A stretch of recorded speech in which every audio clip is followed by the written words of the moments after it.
Good morning and welcome to Small Biz Friday with Power of Our Design. I am Jeff Rogers, Amber Dollison, your resident pros to talk to you about small business, and we just had a pretty cool social media conference in which Amber was talking, and well, we heard some pretty cool stuff from folks. Yeah, it was a busy week for us. We went to Social Media Boot Camp at the Ortiz Center, put on by SCORE and the Small Business Development Center. And it was a lot of fun. We had two really good speakers and then a panelist of people. And one thing that I noticed, Joe asked a question, how many people were new at social media or just getting started in social media? And we, like half the room was just starting to get into social media, whether that's their Facebook page or their Instagram page or just trying to learn this new thing. And there was a lot of people who were a little bit overwhelmed, I think, by social media. So that got us to talking about starting new things, right? And it's the same sort of challenge when you're starting in social media. It's huge. It seems so big. And I talk to folks who are starting small businesses all the time. And we take over websites for folks that are starting websites or folks have already started their small business and they're trying to figure it all out. And it's just a mad panic because there's so much information that you start to shut down. You think, man, maybe I just should give up on social media, or maybe I should give up on my business or my dream, which is really just absolutely heartbreaking. Yeah. So this week we wanted to give you a pro tip. We're going to teach you 5 steps to starting a new thing that are going to get you from where you are to doing something amazing with your life. Yeah. So a little back history. First off, we've mentioned before that I'm a scout leader, and I've been for a long time, and they teach something pretty cool called the EDGE method, and you may have heard it in small business occasionally or in training. I'll get more into it in a second, but it stands for Explain, Demonstrate, Guide, Enable, and it's how to teach somebody a new skill. Well, in this case, you're teaching you a new skill. You're teaching yourself how to deal with something that you've never experienced before. Right. Well, to me, that feels more like a ledge.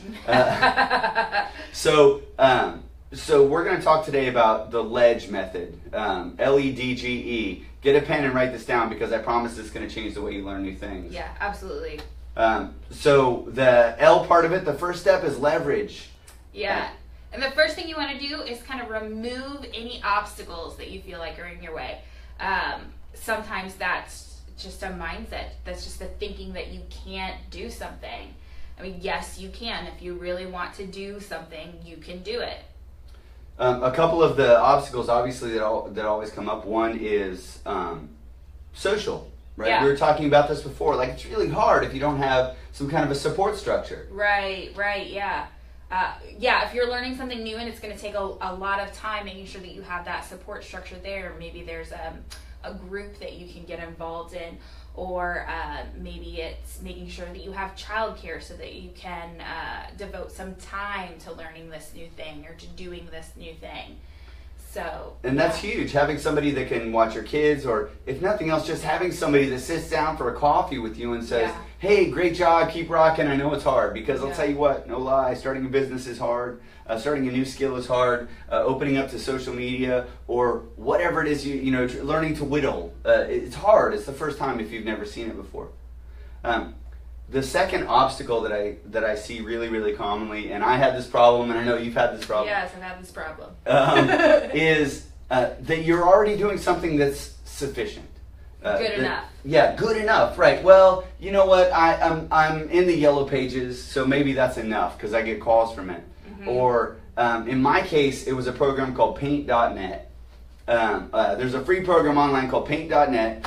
And it's awesome, and it sort of does what Photoshop does, but I got good at it, and I used it for a lot of years. Well, I finally got a program called Adobe Photoshop, which you probably heard of, and I paid a pretty good amount of money. Yeah, and it sat on my computer because I used Paint.net, and I could do everything I needed to with that, and I used it over and over and over again in this program that's the industry standard that I needed to learn how, that I'd invested in, just sat on my computer. So I did something drastic. I deleted it. The thing that I knew how to use, I got rid of it. You deleted paint.net. You didn't do that anymore. Yeah, it was gone. It wasn't even possible. I created a new obstacle that stopped me from not doing the thing that I wanted to do or overcome. And that new obstacle made it so that I had no other option. It was more painful to not learn the skill than it was to learn the skill. In small business, I tell the same story with like, go get a crappy job. We talked about that a couple of weeks ago. You know, get, even if it's in the industry, but get a side hustle. Yeah, side hustle. Job you don't love. So that side hustle, that thing that pays your bills but isn't your dream, that is the thing that makes it more painful to not fulfill your dream than to fulfill your dream. So support structure, side hustle, and get rid of the thing that's just filling the space. Yeah. So, all right. So step 2. Step 2 is explain. So if you've got 2 people, that's one person telling the other person, you know, this is how you do the thing. But if you're just trying to learn something new and there's nobody in front of you to teach it, how does it get explained to you? So what do you do? Find the information, right? Yeah. I know business owners. I have learned skills, and I'll tell you what. Here's the secret to the coding industry. These guys that make 6 figures coding, about 70% of them learned it on YouTube. Or on free online programs, or they Googled it. I mean, there's even times when I Google code, you know, oh my gosh, I can't remember what the code is for that. Well, my favorite way right now to learn something new is I like lynda.com, and it's a subscription service put on by LinkedIn. It's owned by LinkedIn, and you can learn anything. You can learn Microsoft over there. You can learn marketing. You can learn, and they're actual classes put on by professionals. And so it's a chunk of time. A class can take you anywhere from 2 hours to 4 hours. You know, obviously you do it at your own pace. You don't just sit down and do the whole thing at once. It's broken up into different steps, but I mean, man, some of these classes are extremely in-depth. And so if there's a skill, a professional skill, that the 5-minute or 10-minute YouTube videos just aren't really cutting it for you, I would highly recommend looking into lynda.com. I mean, they've got like QuickBooks on there. They've got some accounting programs. You know, you've got like Microsoft for beginners, Excel for beginners, Excel for intermediate, Excel, you know, you can just keep diving deeper. And I think sometimes we get caught up in like the quick tips, like I can just learn like a 5-minute YouTube video and I've got a little bit of knowledge. If you need more knowledge, it's out there. You can take the bigger classes. And with every single industry, with the thing that you do, no matter what it is, well, here's another personal story. I was managing businesses for almost 20 years before I went to school to get a degree. But by the time I went to get my degree, I already knew all the things. Coding's like that. You know, you don't have to wait to get a degree to get your education. You have an opportunity right now to go out there and learn the thing that you want to know how to do, or the thing that is your dream. I saw a conference once, a fella said the head futurist at Google, they quoted him, first off, that's the coolest job ever. He just thinks of stuff that might happen later, and he makes a lot of money doing it. I guess that's not so far from what we do. But, okay, we have a cool job too. But he said, right now, all of us have access to all of human knowledge in our pockets. Yeah. Your phone has access to everything that everyone has ever known. You can learn a skill just by grabbing hold of the internet. Lynda.com is great. Code Academy if you want to learn to code. YouTube, Google, like, how do you do this? How do you insert phrase there? Bam. Right. And now you're learning, and now you're educating yourself and getting your hands in it, because whether it's a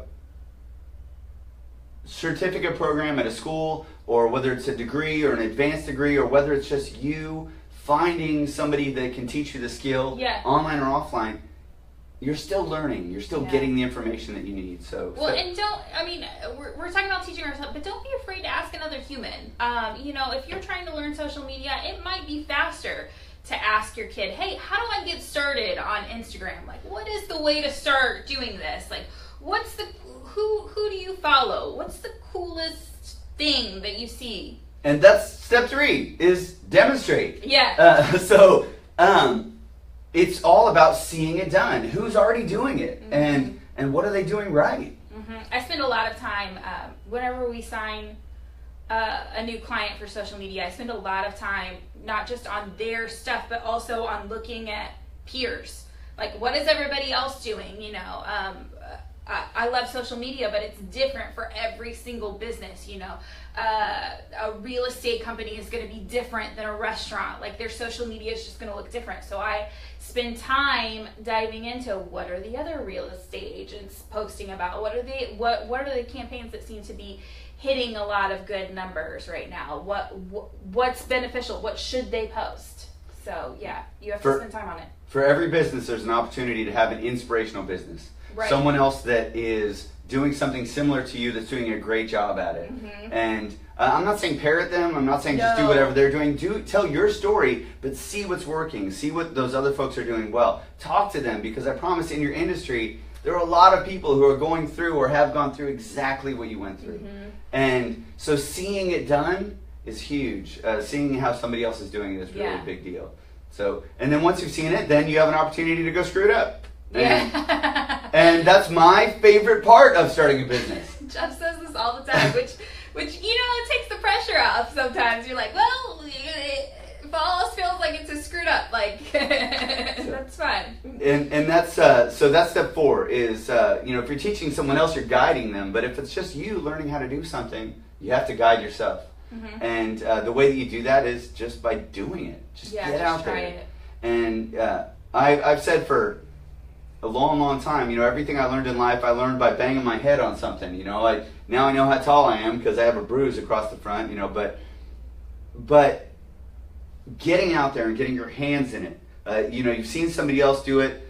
You've seen what other people are doing successfully. But once you get your hands on it, it's transformative. Yeah. You know, business plans come up all the time, right? Like, how do I write a business plan? Well, it's huge. It's too big. It's too hard to do. But it's much easier to write a business plan after you've already made your mistake.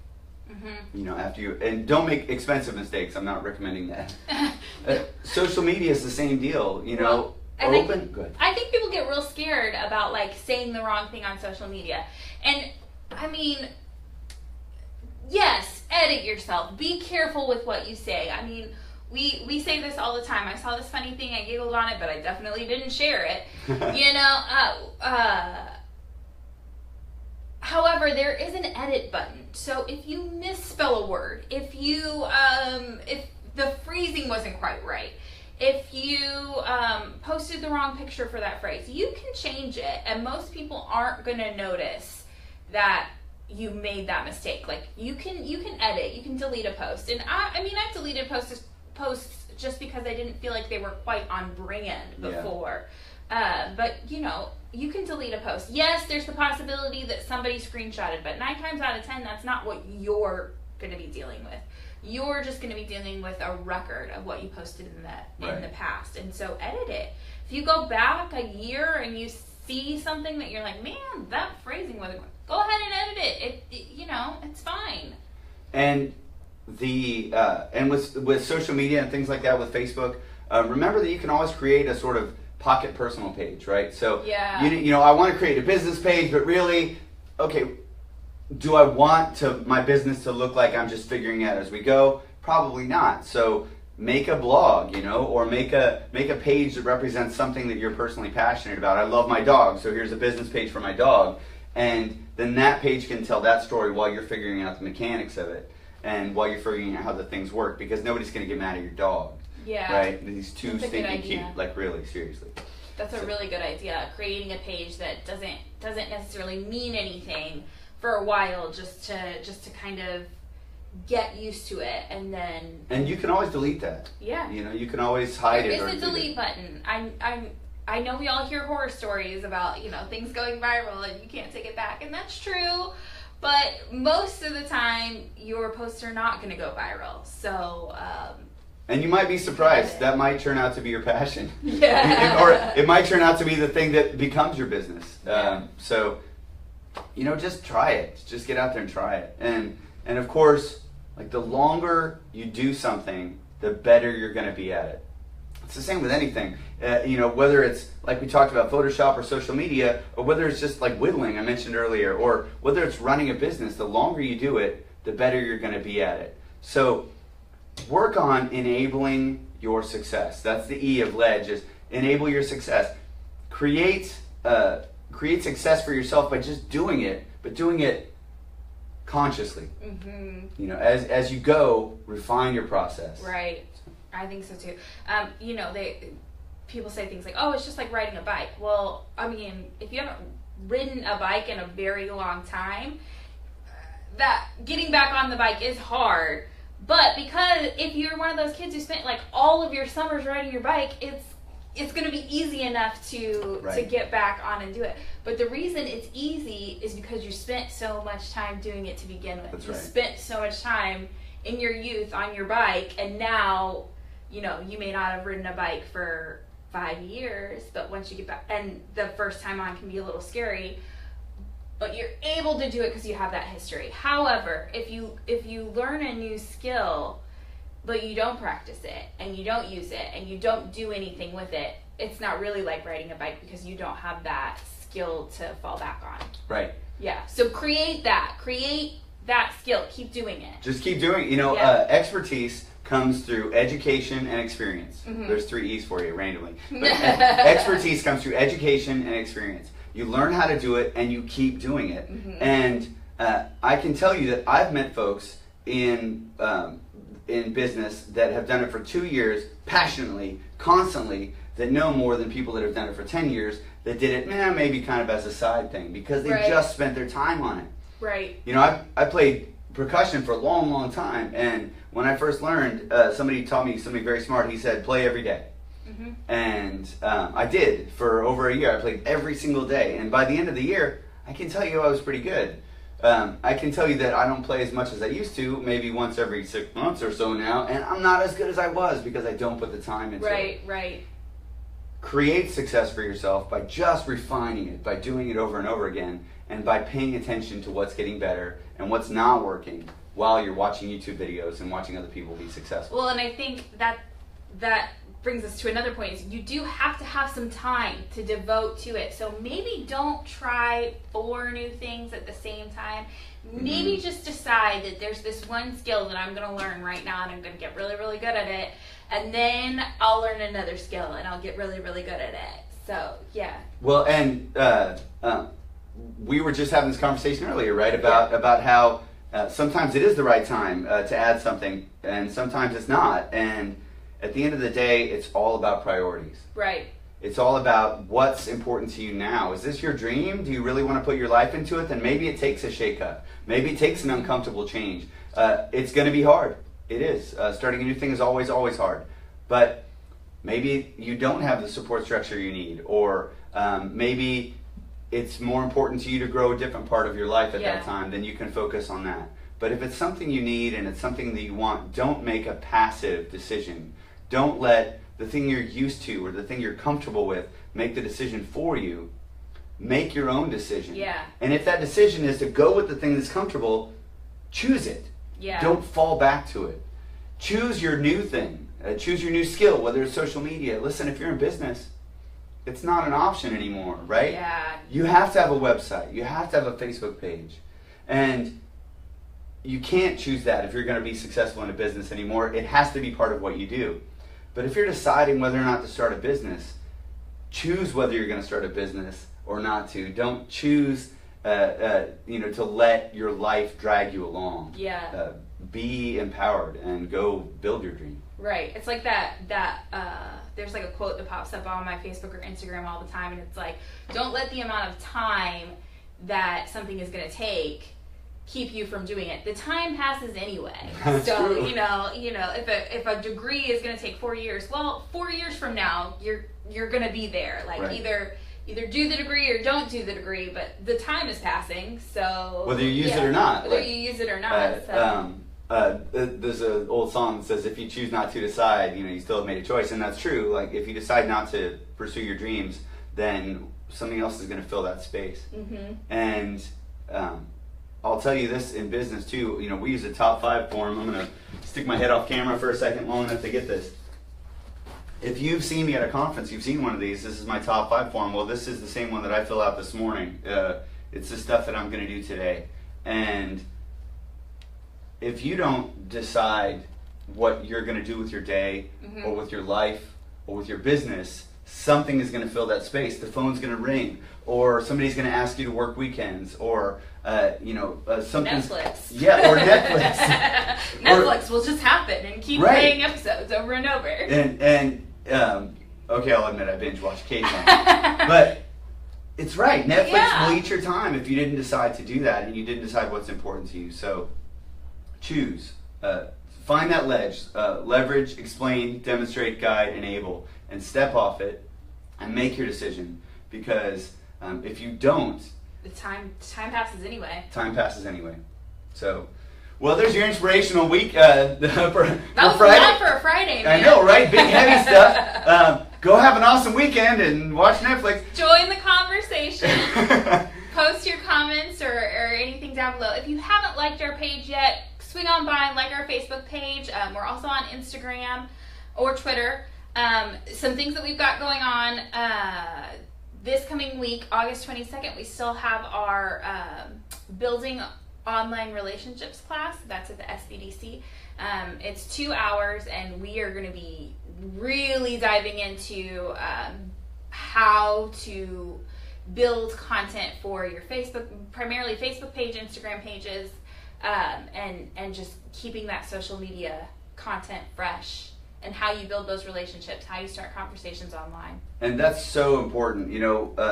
That's one thing that every now and again somebody says something that makes a hair stand up on the back of your neck. And Amber, a while back you talked to me about how when you're online you're talking to a person, and I think that that's such an important thing to remember, is that it's not just, okay, how do I game social media to get followers? It's how much do those followers really mean? Yeah, how much do you care about them, and how much do they care about what you have to say? Yep. So so we're going to be talking about content, building content, how to make that work for your business. August 22nd, the link's on our Facebook page. You can sign up there. It's $25, but I promise you, you're going to come away with a lot. It's going to be worth it. So yeah. And you've got 2 days to sort out your life. We'll see you on Monday, all of us doing business, back on the clock again. So find that new thing that you wanted to do and make a plan. Start removing obstacles and start creating your dreams, because you know what, today's that day, because if you don't use it, time's going to pass anyway. All right. Thank you guys for joining us. We'll see you next Friday. Bye.